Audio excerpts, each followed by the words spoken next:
Actually four হুইলটা গাড়িটা যখন four wheel disable থাকে তখন শুধু পেছনের ডিফারেন্সিয়াল দিয়ে কাজ করে।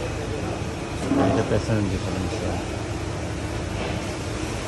আর ফ্রন্ট ডিফারেন্সিয়ালটা এখান থেকে এটাকে পপুলার শেপ বলে। এই যে এখানে একটা মাথা এখানে, আর এখানে এই জায়গাটার নাম কি? হ্যাঁ বস, এইটারে কি বলে? Transfer case. ওইটা ওইটা লাগাবেন না? আচ্ছা আচ্ছা, দেখুন এইগুলো হলো ট্রান্সফার কেস, এটা হলো পেছনের ডিফারেন্সিয়াল,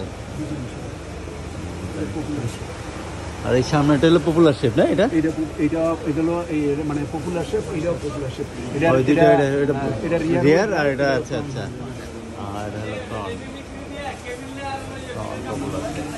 এখানে তেল থাকে মনে হয় এইখানে একটাতে না, তেল আপনার মানে ডিফারেন্সিয়াল অয়েল, যেটা ডিফারেন্সিয়াল অয়েল হলো এইখানে না? differential oil। আচ্ছা, এটার ভিতরে হলো ট্রান্সফার কেজ অয়েল। ট্রান্সফার ওইটা আবার অয়েল আলাদা।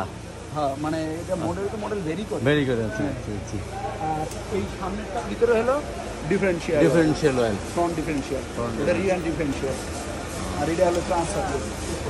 ট্রান্সফার এটা হলো গিয়ার অয়েল, এটা গিয়ার অয়েল। আচ্ছা, এই টোটাল 4টা অয়েল। এই হলো ফোর হুইলের কিছু বিস্তারিত বেসিক ইয়া।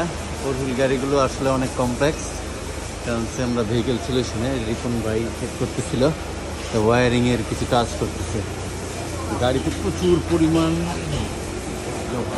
যে পরিমাণ মানে স্টিলের ফ্রেম, এটা মানে অনেক, এটা ময়লা হয়ে গেছে।